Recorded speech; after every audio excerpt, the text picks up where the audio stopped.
Good morning, everyone. Welcome to another episode here at the Damage Report. Today, of course, is Thursday, and you have launched into this episode having no clue who's gonna be joining me as co-host. Well, we've got a surprise for you. The Galaxy Brain himself, Ben Carollo, joins us. Ben, welcome to the show. Yeah, I'm glad to be here. We're glad to have you here. So, a lot of people are watching the show on Twitch, almost certainly familiar with your program, which has been a part of TYT now for a little bit. But for those who might not be familiar with your work, tell us a little bit about your show. What are some of the things that you like to cover? What do you consider sort of like your news beat? Yeah, most definitely. And so on Galaxy Brain, I really like to lean into the title and pick a few topics and really dive into them deep. Like with the housing crisis, we talked about like different policies that people could push for and the difference between those, and like how to talk to city council members along those lines. And then specifically like how does the relationship between a landlord and a tenant like affect things, and how is that different under a housing cooperative? So we really just deep dive into like the general theory surrounding an issue and get a little bit meta in talking about things from a more conceptual level so that people have a framework to understand news when they take it in. Awesome. And we were talking before the show, and I learned that you said you had a master's in biosecurity and bioethics, was it?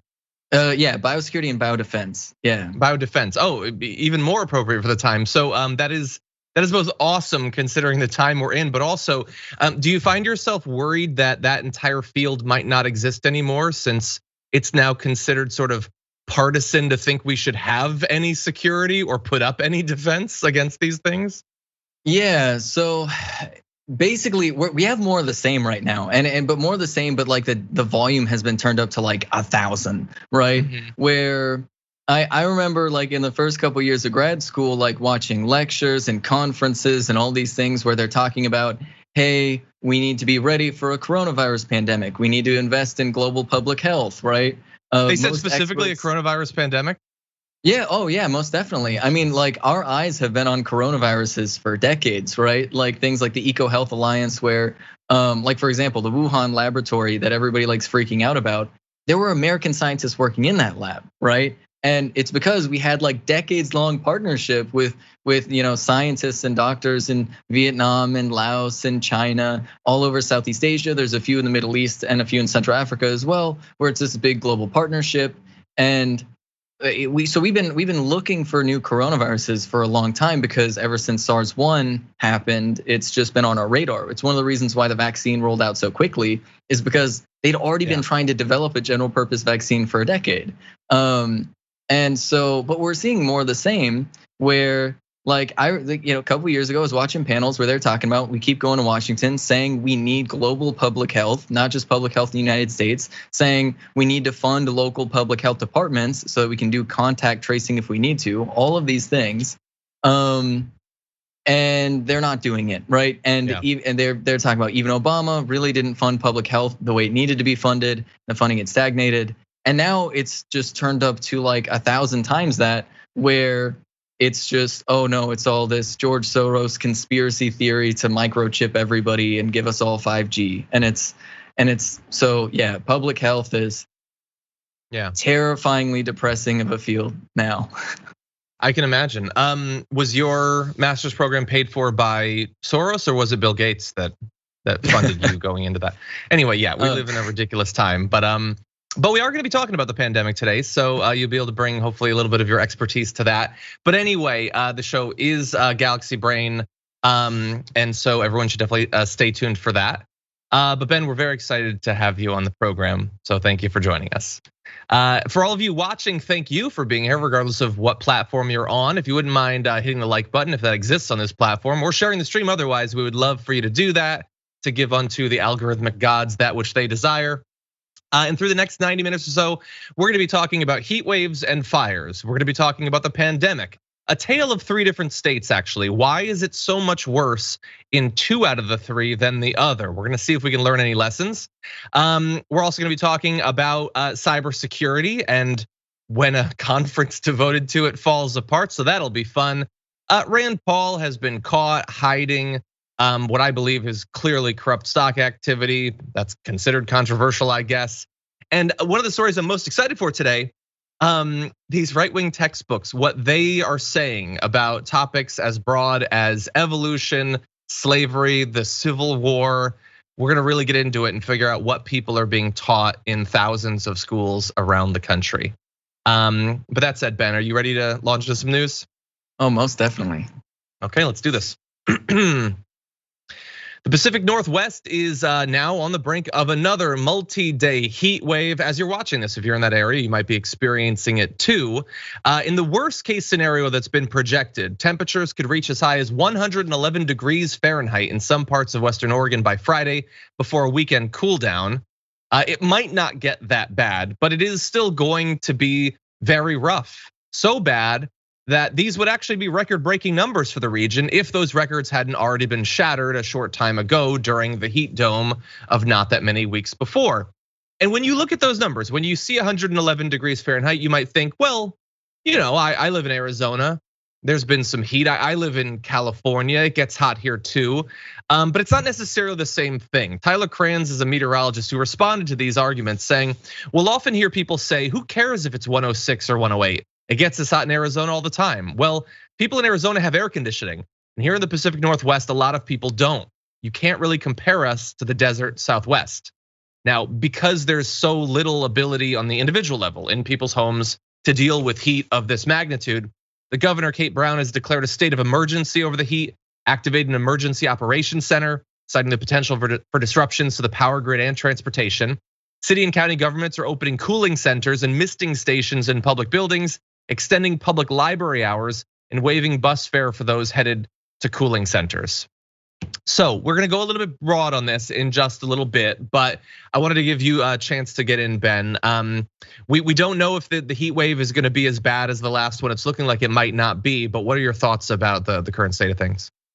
Yeah, this is one of those areas of climate change that I think when people think climate change, they think like deadly hurricanes, they think extreme like flooding and stuff like that. But the two most deadly things from climate change are air pollution and heat waves, where what they do is they take people who are already at risk, right? People with disabilities, people who are elderly, and children who are sensitive to things like heat and air quality, and puts them in a position where a lot of them end up dying because of extreme heat, because of poor air quality and things like that. And you get these mass populations of people who are suffering extreme health effects.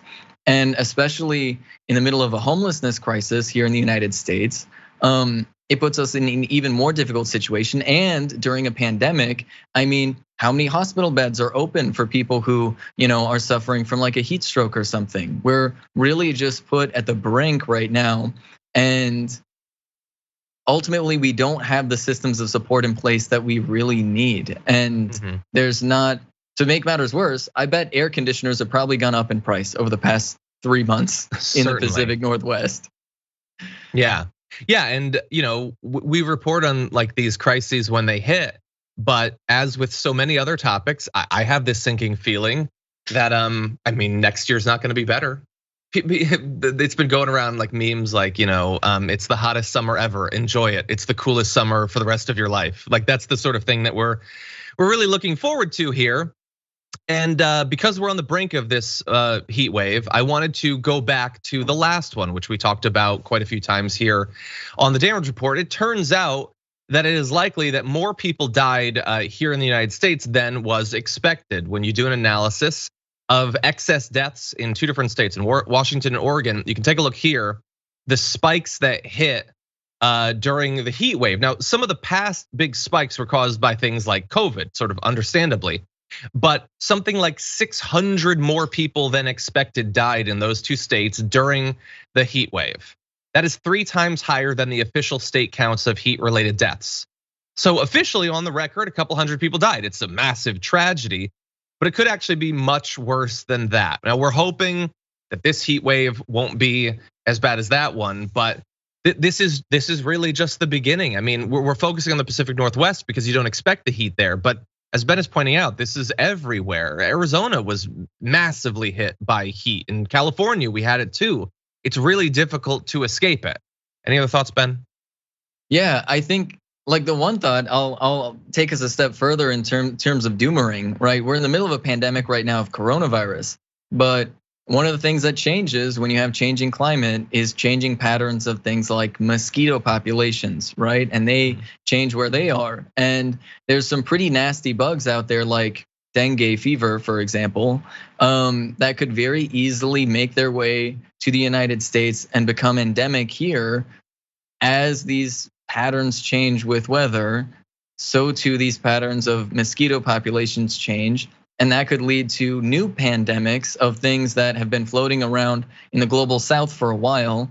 And they might just find their way here in the United States and put us even further past the brink that we're already at. Yeah, and unfortunately, if we are hit by things like that, we've already demonstrated as a society that we're not willing to do what's necessary to protect ourselves. So that's exciting. Can't wait for the murder hornets to return. Yeah, so look, I hope that the Pacific Northwest gets through this. It seems like the government is a little bit more prepared for it this time, but buckle up, because just like the wildfires in California, this is not a one-time thing that we just have to sort of, give a stiff upper lip and get through. It is now the new normal.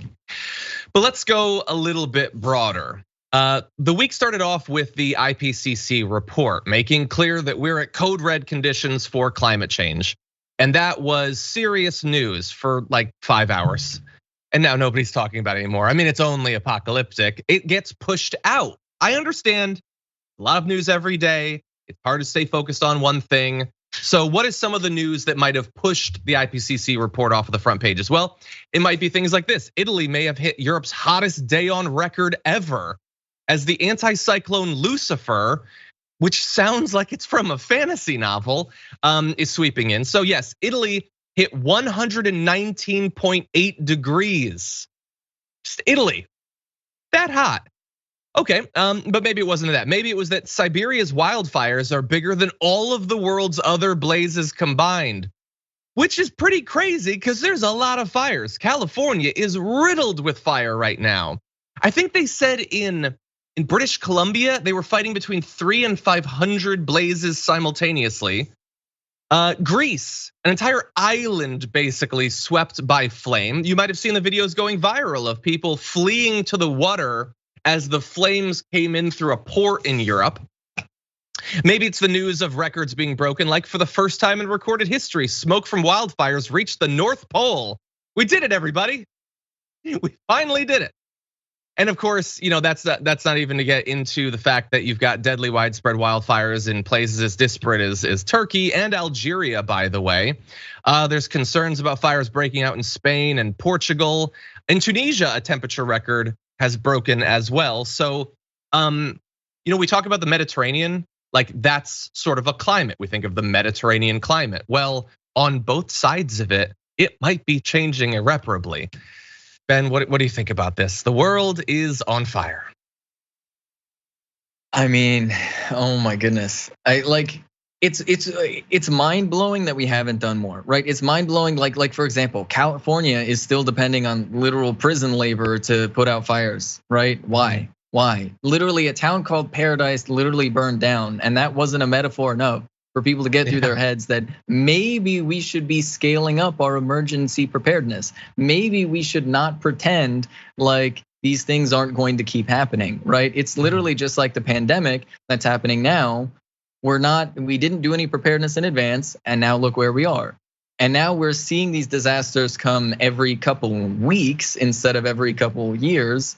And they're still not putting in place what needs to be done in terms of like disaster preparedness and disaster response. And I'm terrified to see what the next 20 years look like when you see potentially significant areas within like Florida and Louisiana being permanently underwater. Yeah.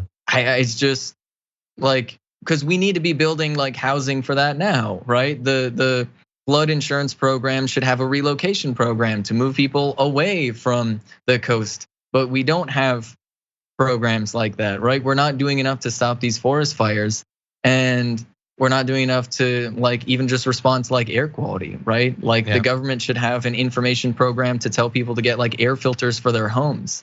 Ben, you raise a great point. If only we were in a time, a once in a half century period, where we are actually talking about infrastructure here in the United States, where we could put a bunch of funding into it. That would be great. I wish that we had that, but unfortunately, no. Yeah, you're totally right. We should be doing something, but we unfortunately, like, it's very much like the pandemic, like the comparison you made. One would think, okay, people are being resistant to the lockdowns and the masks, but surely once it gets bad enough, they'll wake up. But have they?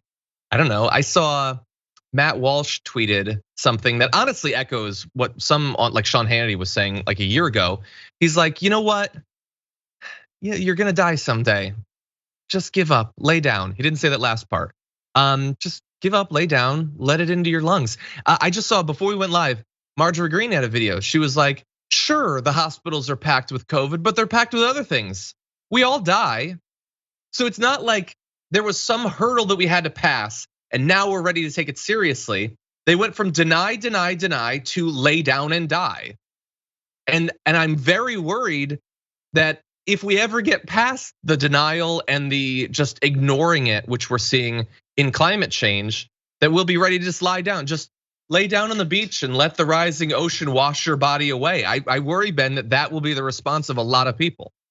Yeah, I mean, it's like, literally, look at what happened during Hurricane Katrina, where they literally put police on the bridge to stop people from fleeing the poor neighborhood that was flooded to go to the rich neighborhood where there was higher ground. Yeah. It literally sums up to their policy is, how dare you poors demand anything more than the miserable life and the gruel that Jeff Bezos is willing to give you? Yeah, it's harsh, but that's reality, unfortunately. I know everybody tunes into the damage report for positive news, but for the first time ever, we don't have it. This is the most depressing episode in our first season. Anyway, okay, we do have to take a break though, but we're gonna respond to a few of your comments. When we come back, we're gonna be talking about COVID. Why are some states doing so much better than other states? The answers will not shock you after this.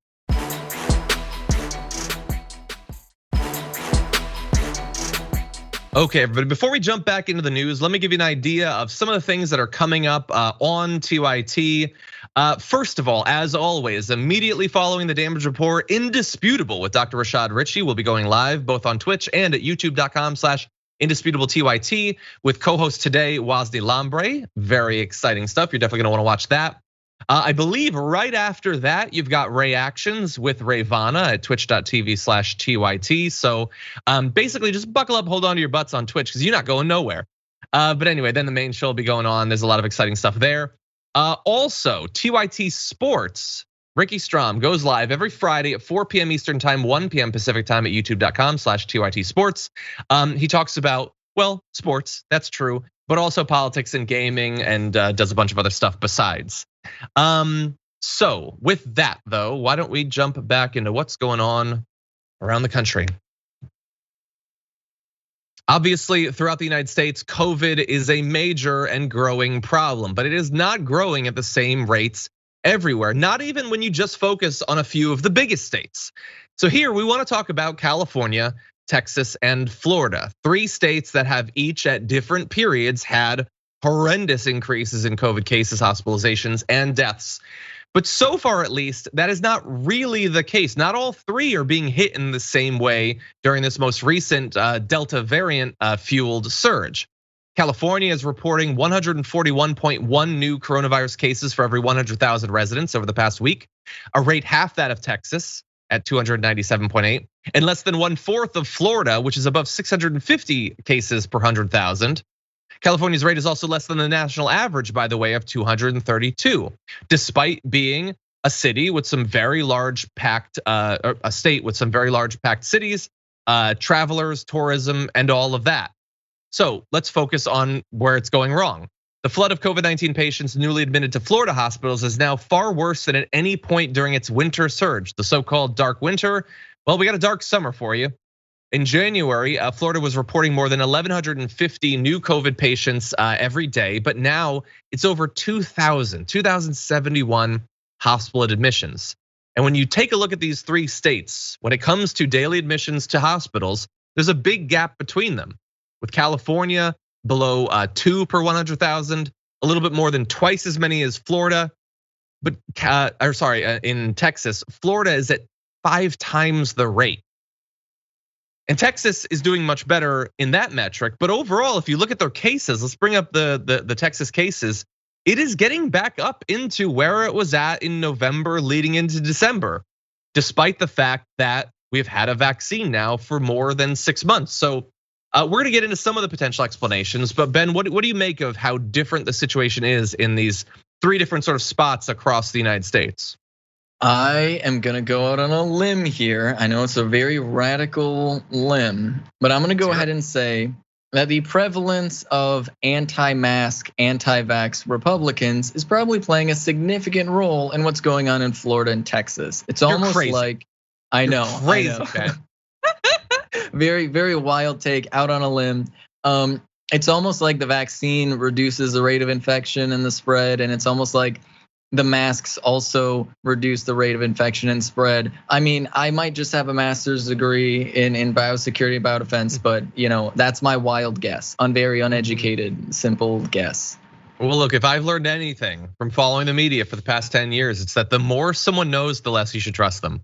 I don't trust those people with book learning or any other kind of learning.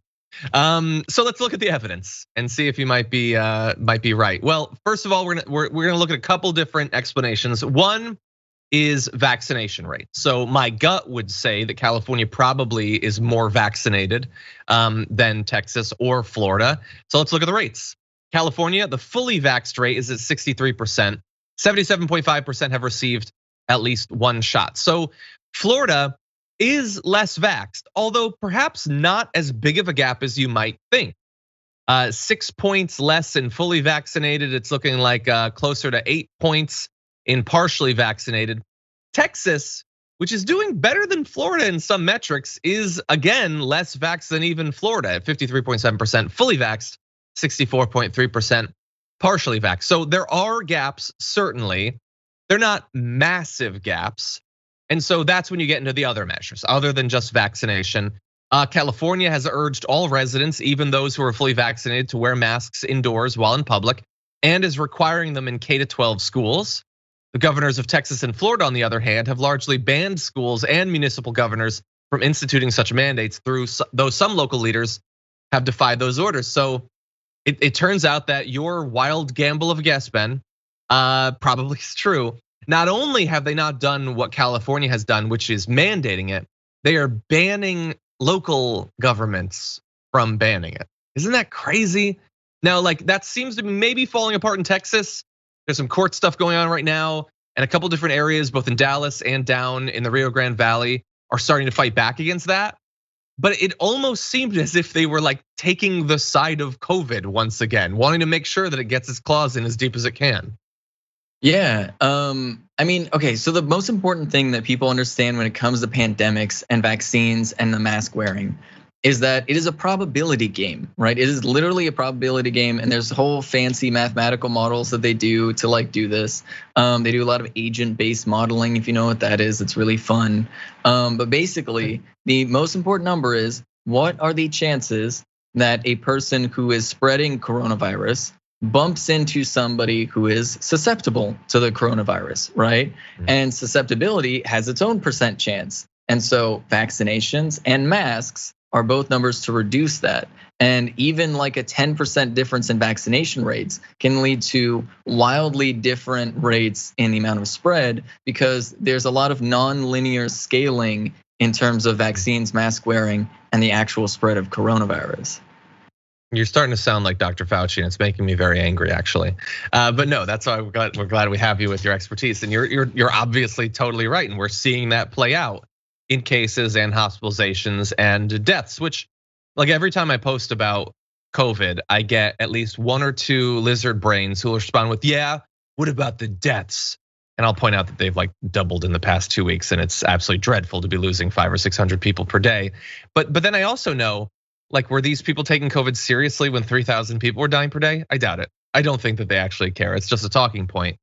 And so, look, there is still potentially time in Texas and Florida to start to take this more seriously. Not even to mention, Missouri, Mississippi, places that are really hard hit. There is time. You change the behavior, you will change the outcome when it comes to the coronavirus. We are still relatively early on in this wave. some of the eventual deaths are probably baked in, because there's a gap, an average of, I believe, Ben, correct me if I'm wrong, like close to 30 days between someone becoming infected and when generally they die of the coronavirus, if they're going to die. But I don't see huge behavior changes in these states. And when I say behavior changes, I don't mean, reports in Florida of refrigerated trucks being ordered so they can store more bodies, or, really local level things. Like here, you can see in Mississippi, Nick Judd posted, they're setting up once again a concrete garage overflow center for storing patients, which we saw, at the height of the pandemic last year. So I don't know. Ben, prediction time, I guess. Do you think that Florida and Texas are going to take it more seriously if the cases continue to go up the way that they are? I don't think so. I mean, like, honestly, like, I think Marjorie Taylor Greene is basically what the Republican Party is going to do. They're just going to say, just deal with it, just get over it, just accept it. I mean, especially in terms of like our for-profit healthcare system. I mean, there were hospitals that literally shut down last year because it wasn't profitable to treat COVID patients. It wasn't profitable enough, right? They weren't doing enough like surgeries and whatnot. And so like that's our system, right? That's our system, shutting down hospitals in the middle of a pandemic because their magic line didn't go up.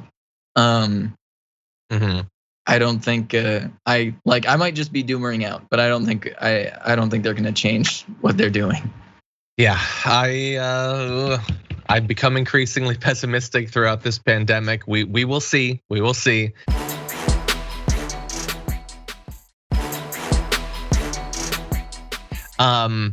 I'm going to play a video in a second though, which is not necessarily going to lead to a lot of hope or optimism in the audience, but it is, you need to understand what's going on. So we're gonna go to that.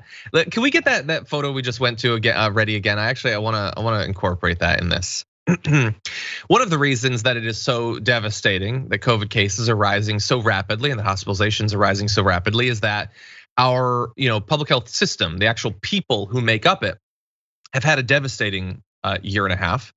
Many of them at or past the breaking point. And so when you see things like, if we can put up the photo again, the fact that nurses and doctors are gonna be treating COVID patients in garages again, it's not that surprising to find out that some of them are just ready to be done with this whole thing. And so I wanna show you a bit of an interview I saw with a nurse in Mississippi about their experience. So let's go to that. Wearing our masks and doing what we need to do. We're tired. Nurses are so tired. It's getting to the point where we need help. We've been helping as much as we can, and we need help from, our community. I respect everybody's choice to get vaccinated or not, but when it comes down to it, it's going to just continue to get worse, and it's going to get to the point where it affects our kids. We are. That's my biggest fear. People aren't doing what they need to do to protect us. And we're human. We're not robots. We're not machines. We can't continue to do this forever at this capacity. You're a nurse on the ICU floor right now, but you're not going to be. No, I can't do this anymore. I've seen more death than I ever thought that I would see my entire life. It's heartbreaking in every way. I don't even know how to describe it.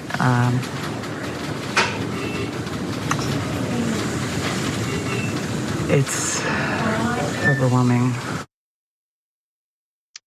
So that is a nurse who has been dealing with this every day, who went to the field knowing that she was going to see a lot of death, a lot of suffering. I mean, she works in an ICU, it's sort of expected.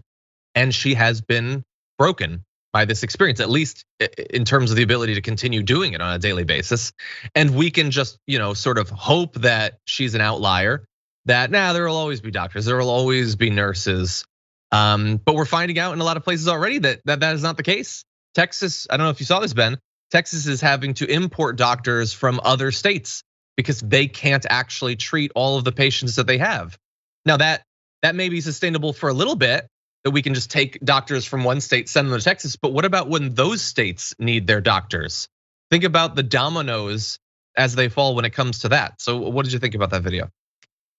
Yeah, I mean, seriously, like this is where it all comes to planning, right? This is where it all comes to planning. I mean, 6 months into this pandemic, we basically knew, and I mean, honestly, anybody who really knew what they were talking about, anybody that's like an epidemiologist that studied coronavirus even a little bit knew that basically after 6 months, it's pretty much guaranteed that coronavirus is gonna mutate to the point where we're always racing against coronavirus. And even if we rolled out a vaccine, it still wouldn't have done enough, like, and we're dealing with it right now with vaccine resistant strains. It's going to become like cyclical, like the flu, not necessarily seasonal with like a regular cycle, but it's going to like mutate so that we're always struggling against it. What should have happened? The response should have been rapidly training people to augment nurses and medical staff, right? Maybe that means like pulling people out of like active duty or the National Guard, training them how to do like intubation and like basic like treatment for COVID patients. Maybe it means like doing rapid training programs for people doing like associate's degrees or like, entry level like nursing degrees and stuff like that. Like just ramming people through those programs so they can help augment people in hospitals. That is what should have been done. None of that has really been done. And we're just working people to death. We're working people to death, literally, as like even nurses and doctors are keeling over from coronavirus because they're dealing with coronavirus patients every day. Exactly. Yeah. No, that would have been a great idea. Add that to the long list of things that we could have and should have done in that first year that we didn't, because we had not the best leadership, but we had a complete lack of leadership during the greatest time of domestic crisis in our lives here. I don't know if something like what you just laid out is being done under Biden. I hope that it is, because this isn't going away anytime soon. Now that said, let's turn very briefly to one more topic. This is something that got touched on a little bit during the first 6 months or so of the pandemic, but there's more evidence now, and I want to make sure that it gets out there because we're doing sort of like the fire hose method of trying to get people vaccinated. I will use literally every possible technique. So let's talk about this now. If you aren't worried about what COVID might do to your lungs, to your heart, the long-term effects of long COVID when it comes to your senses and those sorts of things, well, I will remind you that there is increasing evidence that it could do some devastating damage to your junk. A study published in May demonstrated the presence of the COVID-19 virus in the penis long after the initial infection in humans. More to the point, the penile tissue of the COVID patients examined in the study showed evidence of vascular damage. Perhaps not a surprise given the disease's well-documented effects on the vascular system elsewhere in the body. So it is, to some extent at least, chewing up the penis. Does that sound great? No, I don't think so. Well, vaccines are free, usually freely available here in the United States. Feel free to go get it. But let's give you some more information. Another paper published in March finds some very preliminary evidence that impotence is much more widespread among male COVID survivors than among men with no COVID history. Among the healthy controls, just 9% reported erectile problems, but the rate among COVID patients was roughly 3 times as high, with over a quarter saying they had trouble getting and or keeping erections. Now, we're gonna go to a visualization. If there was a different one, I'd use it, but this is what they had available. So here's a shot of your odds, guys. Which do you want? There's a lot of issues baked into that visualization. And I have read that this is the same person who used to do visualizations for things like the Washington Post. I don't know what has gone wrong since then. But this is a serious problem. Long COVID affects the body in many different ways, possibly ways that we don't yet understand, but some seem like issues. So if your position is, I'm not gonna get vaccinated, I'm not gonna wear a mask, I'm not gonna socially distance because I'm a man, I love my toxic masculinity. Well, you can love it as long as you can keep it. We'll see how it works out for you. Ben, thoughts? You'd like to think that this would really motivate people, but honestly, based on Ben Shapiro's response to recent Cardi B songs, I think that this might not be as big of a seller as you might think. No. Maybe if we could get Cardi to do a rap about this, then Ben Shapiro would feel like he has to respond to it, because they cannot help but talk about these female rap artists that they say that they don't like or whatever. Maybe that would spread some awareness about this. And look, these are small studies with small samples.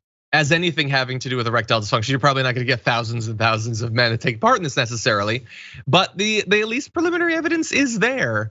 Again, you seem to be right. It doesn't seem like this is convincing a lot of people, but I will put it out there. Even if just a few guys do the thing that we've been reading about where they set up like secret appointments and then they never tell people they're vaccinated. If we can get through to a few people, then that might help. Any final thoughts, Ben? No. I mean, hopefully people will get vaccinated, I guess. I agree. Okay, we're gonna take our second break of the hour. When we come back, we're gonna be touching base with the Line 3 pipeline protests and then getting into some of the potential consequences that might be coming Rand Paul's way after this.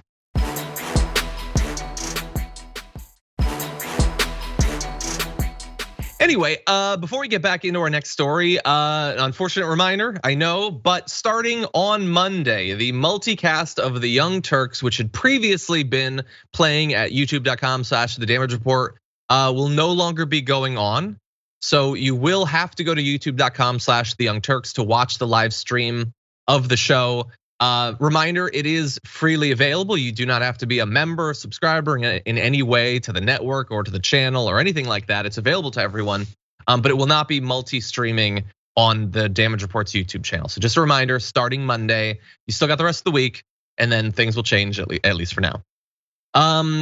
Okay, so with that, how much time do we have? You know what? I think we might be able to get in these two stories. I'm feeling optimistic. Let's jump into it.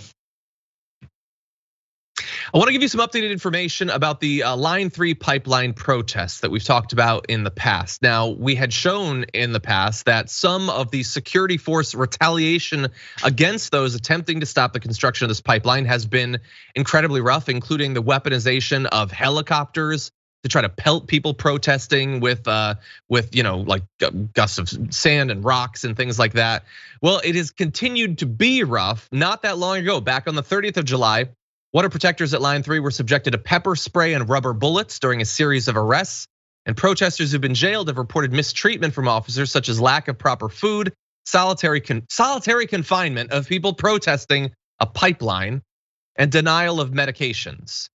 And this is not just a small number. More than 600 people have now been arrested or received citations of one form or another while participating in these protests. And all of it backed up by the company. So Enbridge is actually paying the salaries of the police officers who are brutalizing these protesters as part of a deal with the state. Take a look at this. The pipeline was approved in exchange for a promise that taxpayers would not have to foot the bill for policing the expected protests. Well, that's good. I mean, the state got so much out of that deal. But anyway, Ben, this has been going on for some time, and the tactics are as rough as we've come to expect with virtually any protests. The Black Lives Matter protests, the people trying to run down the coal workers protesting on the East Coast right now. What are your thoughts about this whole thing? Yeah, I mean, there's so many layers to this. I mean, first and foremost, you can see the lovely city behind me, Minneapolis. There are police officers from Minneapolis. That are going up there to participate in this. So literally from my own city, some of the people who are brutalizing protesters at George Floyd Square are the same people who are brutalizing these Line 3 protesters. And to make matters even worse, in order to build this pipeline, they're literally violating treaties and like plowing through indigenous land. And so there's a serious legal question, and I would argue to say that it is illegal for them to put the pipeline there without the consent of the tribal authorities in northern Minnesota. And that's what they're arguing in court. They're doing this so very much in my view illegally, where they're violating the treaty. They're going on land that's not theirs, paving through it and putting in place this pipeline. And then when a lot of indigenous folks are trying to like defend their land from having a pipeline driven through it, they're brutalized by police officers who are literally being paid by this private company. And it's really, really frustrating because I was just reading in a report, I didn't really go into detail, but Line 3 is already leaking before it's even finished. And that is a problem that they're contending with now. I know, very surprising. No one could have seen it coming. No one. Yeah, it's absolutely absurd. So you got the violence. I was reading an article about some of the indigenous TikTokers who've been participating in the protest, having their accounts taken down. TikTok implying that they've violated some sort of community standards. Many of the streamers saying, I have no idea what I supposedly did, and they're not providing me any information. So it seems like this is an attempt to shut out the free flow of information not coming from Enbridge or from effectively the mercenaries, the hired mercenaries who are enforcing this area. I realize we've skipped 2 reactions. I want to give you some basic information in case this is the first that you're hearing about it. The Line 3 oil sands pipeline is a 1,097-mile crude oil pipeline extending from Edmonton in Alberta to Superior, Wisconsin. In the US, most of the pipeline's route is being built in Minnesota, where construction of Line 3 is replacing an existing 282-mile pipeline with a new 330-mile route. It crosses more than 200 water bodies and 75 miles of wetlands. Construction began in December of last year. Total project is 80% completed, with estimates it will reach final completion toward the end of 2021. And they are desperately trying to stop it with these ongoing protests. Unfortunately, while look, I think you make a great case as to its illegality, they have the backing of the administration, the same Biden administration that got some positive press, including from us, about coming out against other pipelines. It's a shell game, basically. It's like, oh wait, so people are really mad about Keystone XL or one of those. Well, we're not going to do that anymore. But now we're gonna turn over to this one. They just have to get that the oil sands out there. Yeah, and it's a climate change double whammy too, because those wetlands, right? Like those peat bogs are some of the most efficient natural carbon sinks on the planet, right? Peat bogs are very, very effective carbon sinks. There's tons and tons of carbon that's like stored in there. And if you destroy those parts of the environment, typically that carbon will find its way into the atmosphere one way or another. One of those ways being fires, which are notoriously difficult to put out. Especially when you have oil pipelines leaking nasty chemicals into those bogs. So it's a climate change double whammy, right? You have the oil that's coming through the pipeline, and then you have the resulting climate impacts on what is a very, very effective natural carbon sink. Not to mention the pollution of the water. I mean, my understanding is that it literally crosses the Mississippi River. And that's a big deal, right? A lot of people, I get my water from the Mississippi, it's kind of a big deal. Yeah. Well, I mean, look, I get that you're worried about that. I don't think that anywhere like in the US, a government would allow people's drinking water to be contaminated in a way that's not safe. So I think that you're probably fine in that area. But yeah, and so look, the fact that the Biden administration is backing this, in addition to like they put out a call in the last couple of days for OPEC to increase their production of gas. Oh, I wonder why people aren't convinced that they have our back when it comes to climate change and aren't just going into this reconciliation process assuming that it's going to come out just great. Yeah, you like out of one corner of their mouth, they're saying that they take it seriously, they're going to follow the science. Out of the other, let's burn everything that we can burn while there's still time. Those are mixed messages that unfortunately will result in the destruction of our civilization.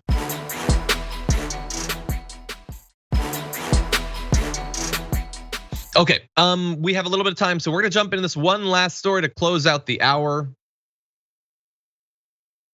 Rand Paul has become just the most recent US politician to be embroiled in a scandal about their stock activity when we found out just yesterday that his wife bought stock in Gilead Sciences, which makes the antiviral drug known as remdesivir, which makes, it's used to treat COVID-19. I'm sure that you've heard about it. She bought back on February 26, 2020, before the threat from the coronavirus was fully understood by the public and before it was classified as a pandemic by the World Health Organization. So, of course, there is supposed to be disclosure of these stock purchases within a relatively constrained time of about a month. So that was February of last year. So I think that we've broken that. Yes, it's more than a month. In fact, it's a year and a half. But he just made a mistake, man. He thought that he had sent it in. And probably the fact that he didn't report it probably had nothing to do with the fact that Purdue and Loeffler last year were embroiled in this scandal about the purchasing of coronavirus sensitive stocks. And there was this big investigation that seems to have been very damaging to them. And after all, both ended up losing their reelection bids in Georgia. But yeah, he was potentially privy to sensitive information as a member of the Senate Health Committee. In January, they hosted Trump administration officials for a briefing on the coronavirus. I'm assuming that had no effect whatsoever.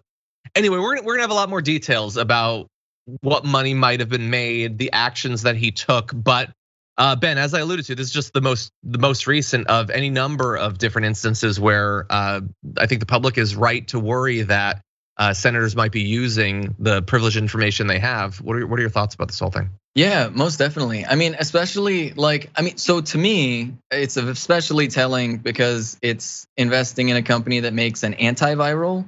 Because antivirals are A, notoriously difficult to make, and B, also usually like if you have something like influenza, right? They won't even give you an antiviral because the time that it would take for the antiviral to really be effective, usually you've already got past the infection. So if you're at the point where you need an antiviral, you're already at the point where you're like, oh snap, this is gonna be like a big thing. And it's probably gonna be an infection that lasts like a week or two and take a decent chunk of time to recover from. And so an antiviral really is like when you've got like very serious infections, usually as a general rule, it's not always true.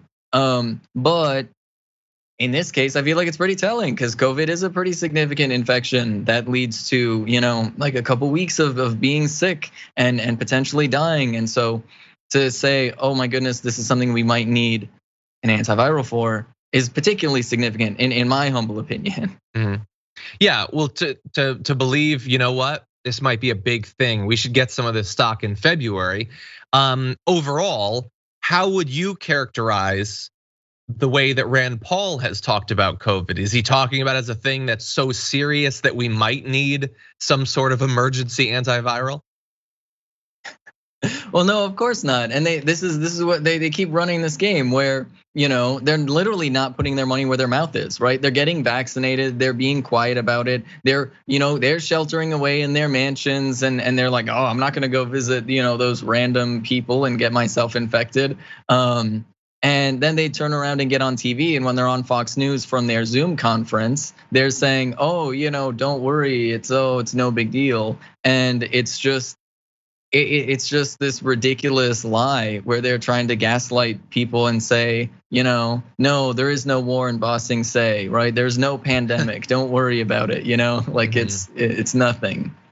Yeah, and look, I don't personally believe that they should be able to own any individual stock at all. But at least if they were going to, having their corrupt privileged information lead to them purchasing stock in things that would pay off if we did well in the pandemic, theoretically bothers me less than investing in what will do well if we fail. Now, like if you random person watching this, if you purchase stuff like that, I get it. You don't have any control over the outcome. But he has been seemingly advocating for COVID for a year and a half. So if you also have a financial incentive for us to desperately need things when we fail, that really does bother me. But again, the overall issue is that they can buy individual stocks at all. And I know that some, including Representative Alexandria Ocasio-Cortez, they've tried to get this outlawed, but so far we're not there, Ben. I get why it's difficult to get people to stop themselves a path to making money, but I don't understand why so many people tolerate the personal ownership. Any final thoughts? I mean, literally, imagine if he was like investing in funeral homes, right? Like how grim would that be? Where it's like, oh, we're definitely not gonna do anything about this because look, think about how much money we could make with our funeral home investment here, Like it's really that scale. And I think people really need to understand that is the scale that it's at. I agree. Okay, we have very little time left. I'm assuming we have 30 seconds. Okay, so really fast, I saw a super chat from LaShonda Clark who says, "OMG, John, have you forgotten about Flint, Michigan?" No, I was being sarcastic. That is exactly what I was referencing. Yes, they will poison your water freely. There's fracking chemicals and lead and all that. No, I'm right there with you, LaShonda. Don't worry about that. But anyway, that is all we have, all the time that we have for our first hour. Thank you all of those watching on our linear platforms. But if you're watching on Twitch or on YouTube, we do have a bunch more stories. So we're gonna take a short break, couple of minutes. We'll come back, do some more after this.